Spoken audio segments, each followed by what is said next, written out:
Chapter 7 On the Origin of Faith. As one of the world's staple crops, manioc, or cassava, is a highly productive, starch-rich tuber that has permitted relatively dense populations to inhabit drought-prone tropical environments. I've lived on it, both in Amazonia and in the South Pacific. It's tasty and filling. However, depending on the variety of manioc and the local ecological conditions, the tubers can contain high levels of cyanogenic glucosides, which release toxic hydrogen cyanide when the plant is eaten. If eaten unprocessed, manioc can cause both acute and chronic cyanide poisoning. Chronic poisoning, because it emerges only gradually after years of consuming manioc that tastes fine, is particularly insidious and has been linked to neurological problems, developmental disorders, paralysis in the legs, thyroid problems, for example goiters, and immune suppression. These so-called bitter manioc varieties remain highly productive even in infertile soils and ecologically marginal environments, in part due to their cyanogenic defenses against insects and other pests. In the Americas, where manioc was first domesticated, societies who have relied on bitter varieties for thousands of years show no evidence of chronic cyanide poisoning.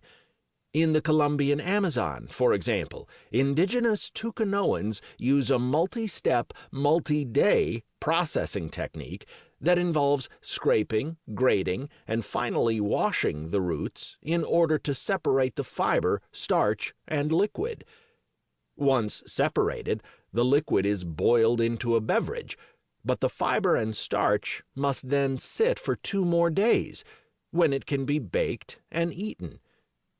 Such processing techniques are crucial for living in many parts of Amazonia, where other crops are difficult to cultivate and often unproductive. However, despite their utility, one person would have a difficult time figuring out the detoxification technique. Consider the situation from the point of view of the children and adolescents who are learning the techniques. They would have rarely, if ever, seen anyone get cyanide poisoning, because the techniques work.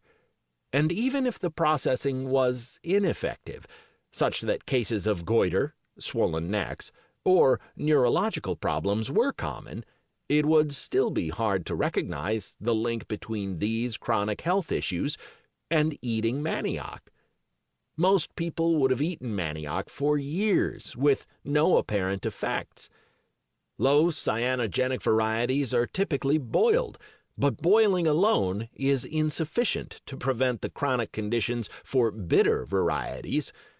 Boiling does, however, remove or reduce the bitter taste and prevent the acute symptoms, for example, diarrhea, stomach troubles, and vomiting.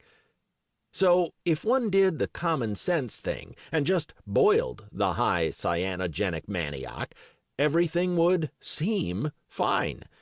Since the multi-step task of processing manioc is long, arduous, and boring, sticking with it is certainly non-intuitive. Tucanoan women spend about a quarter of their day detoxifying manioc, so this is a costly technique in the short term. Now consider what might result if a self-reliant Tucanoan mother decided to drop any seemingly unnecessary steps from the processing of her bitter manioc. She might critically examine the procedure handed down to her from earlier generations and conclude that the goal of the procedure is to remove the bitter taste. She might then experiment with alternative procedures by dropping some of the more labor-intensive or time-consuming steps. She'd find that with a shorter and much less labor-intensive process, she could remove the bitter taste. Adopting this easier protocol, she would have more time for other activities, like caring for her children. Of course, years or decades later, her family would begin to develop the symptoms of chronic cyanide poisoning. Thus, the unwillingness of this mother to take on faith the practices handed down to her from earlier generations would result in sickness and early death for members of her family. Individual learning does not pay here, and intuitions are misleading. The problem is that the steps in this procedure are causally opaque. An individual cannot readily infer their functions, interrelationships, or importance. The causal opacity of many cultural adaptations had a big impact on our psychology. Wait, maybe I'm wrong about manioc processing. Perhaps it's actually rather easy to individually figure out the detoxification steps for manioc? Fortunately, history has provided a test case. At the beginning of the 17th century, the Portuguese transported manioc from South America to West Africa for the first time. They did not, however, transport the age-old indigenous processing protocols or the underlying commitment to using those techniques.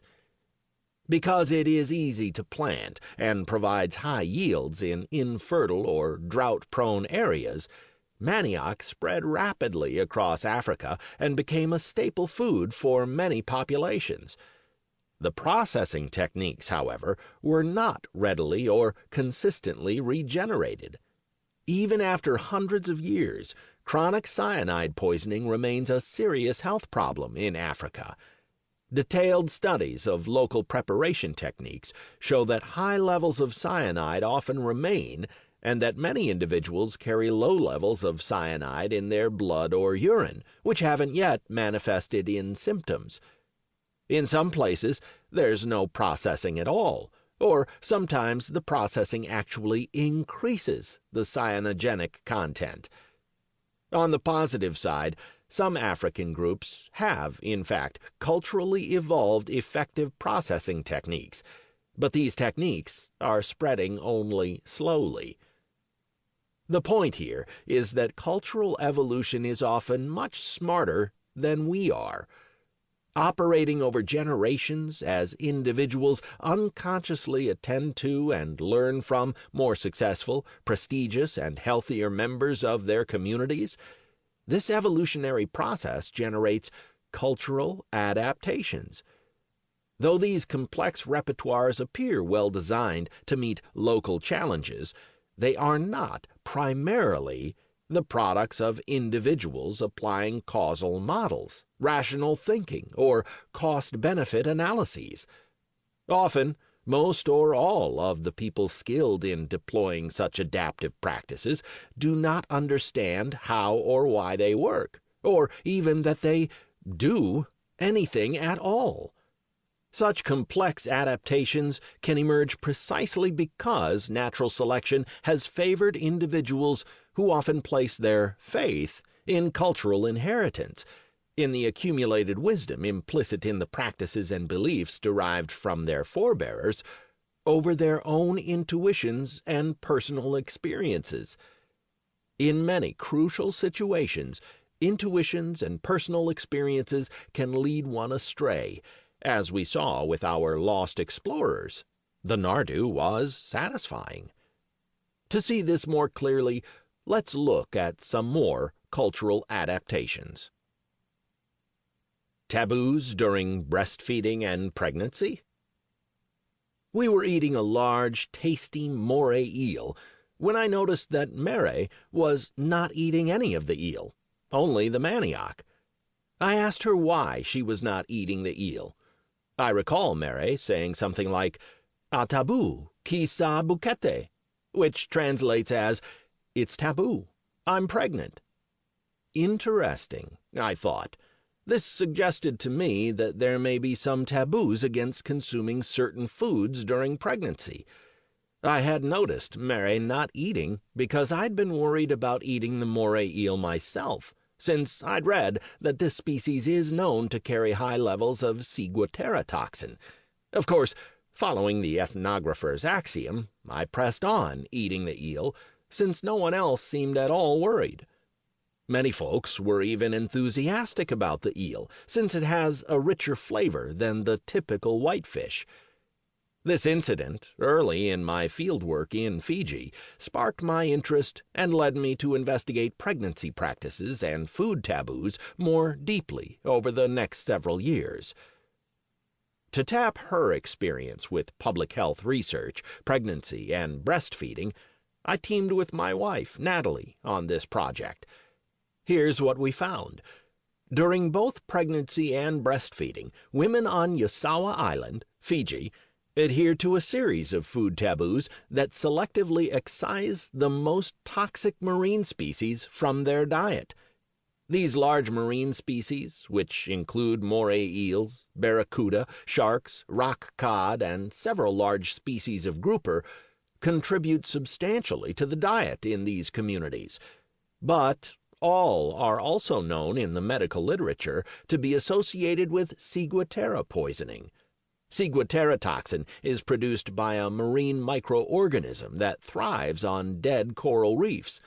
The toxin accumulates up the food chain to achieve dangerous levels in some large and long-living members of these species. The acute symptoms of poisoning, which last about a week, involve diarrhea, vomiting, headache, itchiness, and a distinctive hot-cold reversal on the skin. My village friends say they know they've been poisoned when they bathe. Bathing is always done with cool water, and when poisoned, the water provokes a burning sensation on their skin. These symptoms sometimes return periodically, weeks or even months later. Little is known about the effects of ciguatera toxin on fetuses, though we know that pregnant women have reduced resistance to toxins, and I found cases in the medical literature showing that fetuses can be highly disturbed by ciguatera poisoning. Like other toxins, it seems likely that ciguatera can accumulate in mother's milk and endanger nursing infants. For adults, ciguatera poisoning results in death in a small percentage of cases. While you have probably never heard of ciguatera toxin, it's the most common form of fish poisoning and creates a health problem for any population that routinely consumes tropical reef species. This set of taboos represents a cultural adaptation that selectively targets the most toxic species in women's usual diets, just when mothers and their offspring are most susceptible. To explore how this cultural adaptation emerged, we studied both how women acquire these taboos and what kind of causal understandings they possess. As adolescents and young women, these taboos are first learned from mothers, mothers-in-law, and grandmothers. However, this initial repertoire is then updated by a substantial portion of women who learn more taboos from village elders and prestigious local Yalewa-vuku, wise women, who are known for being knowledgeable about birthing and medicinal plants. Here we see Fijian women using cues of age, success, or knowledge, and prestige to figure out from whom to learn their taboos. As explained in earlier chapters, such selectivity alone is capable of generating an adaptive repertoire over generations, without anyone understanding anything. We also looked for a shared underlying mental model of why one would not eat these marine species during pregnancy or breastfeeding, a causal model or set of reasoned principles. Unlike the highly consistent answers on what not to eat and when, women's responses to our why questions were all over the map. Many women simply said they did not know, and clearly thought it was an odd question. Others said it was custom. Some did suggest that the consumption of at least some of the species might result in harmful effects to the fetus, but what precisely would happen to the fetus varied greatly, though a non-trivial segment of the women explained that babies would be born with rough skin if sharks were eaten, and smelly joints if morays were eaten. Unlike most of our interview questions on this topic, the answers here had the flavor of post hoc rationalization. Since I'm being asked for a reason, there must be a reason, so I'll think one up now. This is extremely common in ethnographic fieldwork, and I've personally experienced it in the Peruvian Amazon with the Matsugenka and with the Mapuche in southern Chile. Of course, it's not particularly difficult to get similar responses from educated Westerners, but there remains a striking difference. Educated Westerners are trained their entire lives to think that behaviors must be underpinned by explicable and declarable reasons, so we are more likely to have them at the ready and feel more obligated to supply good reasons upon request. Saying, "It's our custom," is not considered a good reason. The pressure for an acceptable, clear, and explicit reason for doing things is merely a social norm common in Western populations, which creates the illusion, among Westerners, that humans generally do things based on explicit causal models and clear reasons. They often do not.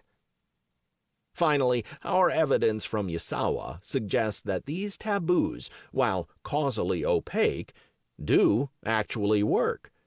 We compared women's chances of getting fish poisoning during pregnancy and breastfeeding with the rest of their adult lives. Our analyses show that rates of fish poisoning are cut by a third during pregnancy and breastfeeding. Thus, the taboos are cultural prescriptions that reduce fish poisoning. Why put ash in the corn mix?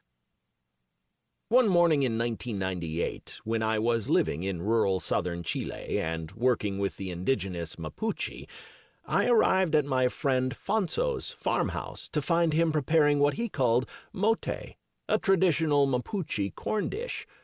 He showed me how you have to scoop fresh ash out of the wood stove and put it into the corn mix for soaking before heating it.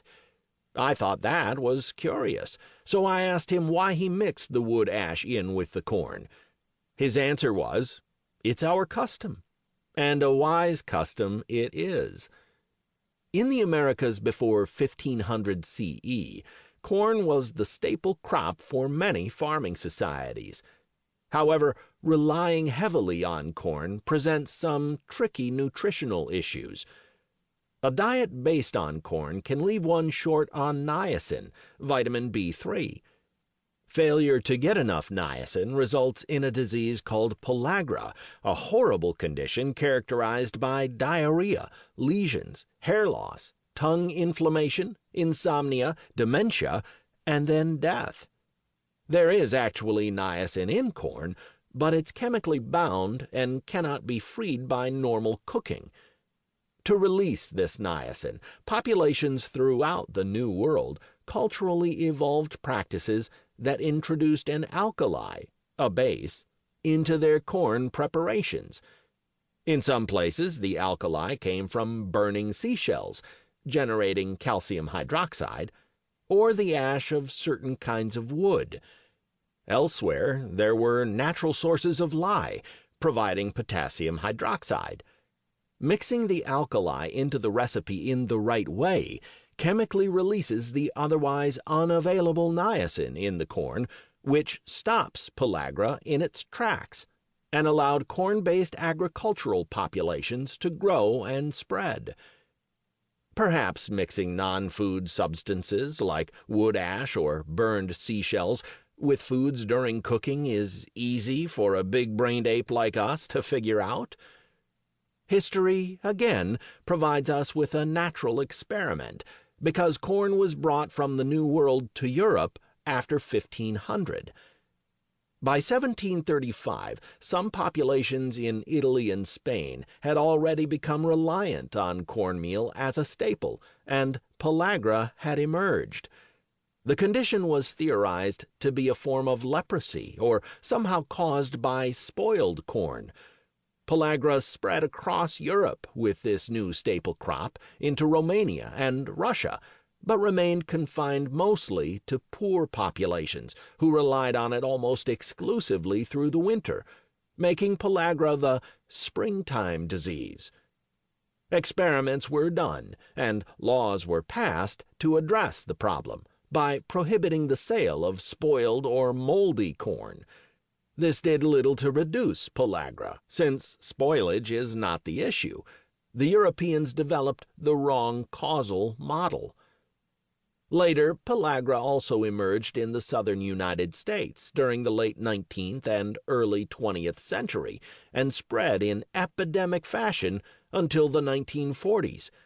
Millions died because poor people and institutions, including prisons, sanitariums, and orphanages, had come to rely heavily on diets of cornmeal and molasses. Despite alarms raised by the Surgeon General, special commissions, medical conferences, and private donations to find a cure, the plague raged on for 30 years. One man, Dr. Joseph Goldberger, investigated orphanages, performed controlled experiments on prisoners, and had begun to construct the right causal model by 1915. However, at the time, the medical community was convinced that pellagra must be an infectious disease, so Goldberger was ineffective and his ideas thought absurd. Goldberger even injected his wife and friends with blood from people suffering from pellagra to demonstrate the non-infectious nature of the condition. These studies were dismissed by asserting that Goldberger's staff must have been constitutionally resistant to the disease. Thus, not only did people, Europeans and Americans in this case, not figure out the right causal model, but they actively resisted it when it was presented to them by Goldberger. Instead, they preferred to hold firmly to the wrong causal model, probably because the right model was rather less intuitive. Spoiled food and contamination were, and are, relatively easy to think about with regard to food, compared to the concept of chemical reactions involving the introduction of non-foods, like burnt seashells, into culinary recipes. Cultural evolution had produced a rather non-intuitive fix for the pellagra challenge. Note, if you are educated and Western, you might be thinking that my numerous examples of toxic plants and animals are merely special cases, because you might be under the impression that few plants need detoxification and that nature's bounty is pure and safe. For many Westerners, "it's natural" seems to mean it's good. This view is wrong and comes from shopping in supermarkets and living in landscaped environments. Plants evolved toxins to deter animals, fungi, and bacteria from eating them. The list of natural foods that need processing to detoxify them goes on and on. Early potatoes were toxic, and the Andean peoples ate clay to neutralize the toxin. Even beans can be toxic without processing. In California, many hunter-gatherer populations relied on acorns, which, similar to manioc, require a labor-intensive multi-day leaching process. Many small-scale societies have similarly exploited hardy tropical plants called cycads for food, but cycads contain a nerve toxin. If not properly processed, they can cause neurological symptoms, paralysis, and death. Numerous societies, including hunter-gatherers, have culturally evolved an immense range of detoxification techniques for cycads. By contrast with our species, other animals have far superior abilities to detoxify plants. Humans, however, lost these genetic adaptations and evolved a dependence on cultural know-how, just to eat. Divination and Game Theory. Remember from Chapter 2 when the chimpanzees and humans each played matching pennies? Game theory tells us that the optimal rational strategy involves randomizing by playing left, L, or right, R, with some fixed probability. For example, a player's optimal strategy might be to play R 80% of the time. The humans lost to the chimpanzees because we are bad randomizers, and probably because we tend to copy each other automatically. As I noted, much work in psychology shows that people, well, at least educated Westerners, are subject to the gambler's fallacy, in which we perceive streaks in the world where none exist, or we believe that we are due after an extended losing streak. In fact, we struggle to recognize a sequence of hits and misses as random. Instead, we find phony patterns in the randomness. One famous version of this is the hot hand fallacy in basketball, in which people perceive a player as suddenly better than his long-term scoring average would suggest. It's an illusion. This is a problem for us, since the best strategies in life sometimes require randomizing. We are just not good at shutting down our mental pattern recognizer. When hunting caribou, Naskapi foragers in Labrador, Canada, had to decide where to go. Common sense might lead one to go where one had success before, or to where friends or neighbors recently spotted caribou. However, the situation is like matching pennies in Chapter 2. The caribou are mismatchers, and the hunters are matchers. That is, hunters want to match the locations of caribou, while caribou want to mismatch the hunters to avoid being shot and eaten. If a hunter shows any bias to return to previous spots where he or others have seen caribou, then the caribou can benefit, survive better, by avoiding those locations where they have previously seen humans. Thus, the best hunting strategy requires randomizing. Can cultural evolution compensate for our cognitive inadequacies? Traditionally, Naskapi hunters decided where to go to hunt using divination, and believed that the shoulder bones of caribou could point the way to success. To start the ritual, the shoulder blade was heated over hot coals in a way that caused patterns of cracks and burnt spots to form. This patterning was then read as a kind of map, which was held in a pre-specified orientation. The cracking patterns were, probably, essentially random from the point of view of hunting locations, since the outcomes depended on myriad details about the bone, fire, ambient temperature, and heating process. Thus, these divination rituals may have provided a crude randomizing device that helped hunters avoid their own decision-making biases. The undergraduates in the matching pennies game could have used a randomizing device like divination, though the chimps seem fine without it. This is not some obscure, isolated practice, and other cases of divination provide more evidence. In Indonesia, the Kantus of Kalimantan use bird augury to select locations for their agricultural plots. The anthropologist Michael Dove argues that two factors will cause farmers to make plot placements that are too risky. First, Cantu ecological models contain the gambler's fallacy and lead them to expect that floods will be less likely to occur in a specific location after a big flood in that location, which is not true. Second, as with the MBA's investment allocations in Chapter 4, Cantus pay attention to others' success and copy the choices of successful households, meaning that if one of their neighbors has a good yield in an area one year, many other people will want to plant there in the next year.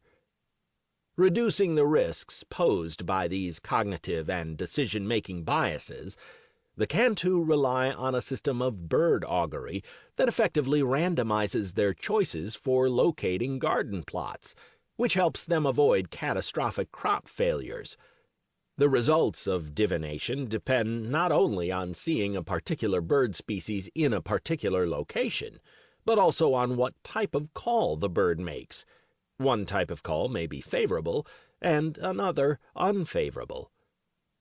The patterning of bird augury supports the view that this is a cultural adaptation. The system seems to have evolved and spread throughout this region since the 17th century, when rice cultivation was introduced. This makes sense, since it is rice cultivation that is most positively influenced by randomizing garden locations. It's possible that, with the introduction of rice, a few farmers began to use bird sightings as an indication of favorable garden sites. On average, over a lifetime, these farmers would do better, be more successful, than farmers who relied on the gambler's fallacy or on copying others' immediate behavior. Whatever the process, within 400 years, the bird augury system had spread throughout the agricultural populations of this Borneo region. Yet it remains conspicuously missing or underdeveloped among local foraging groups and recent adopters of rice agriculture, as well as among populations in northern Borneo who rely on irrigation. So, bird augury has been systematically spreading in those regions where it is most adaptive. This example makes a key point. Not only do people often not understand what their cultural practices are doing, but sometimes it may even be important that they don't understand what their practices are doing or how they work. If people came to understand that bird augury or bone divination didn't actually predict the future, the practice would probably be dropped, or people would increasingly ignore ritual findings in favor of their own intuitions. Manufacturing complex technologies is also causally opaque. Consider just one element of the archery package found among hunter-gatherers, the arrow. Let's also pick a society known to possess one of the least complex toolkits known, the hunter-gatherers of Tierra del Fuego, who entered the historical record when they encountered Ferdinand Magellan, and later Charles Darwin. Among the Fuegians, making an arrow requires a 14-step procedure that involves using 7 different tools to work 6 different materials. Here are some of the steps. The process begins by selecting the wood for the shaft, which preferably comes from chara, a bushy evergreen shrub. Though strong and light, this wood is a non-intuitive choice, since the gnarled branches require extensive straightening. Why not start with straighter branches? The wood is heated, straightened with the craftsman's teeth, and eventually finished with a scraper. Then, using a preheated and grooved stone, the craftsman presses the shaft into the grooves and rubs it back and forth, pressing it down with a piece of fox skin. The fox skin becomes impregnated with the dust, which prepares it for the polishing stage. Does it have to be fox skin? Bits of pitch, gathered from the beach, are chewed and mixed with ash.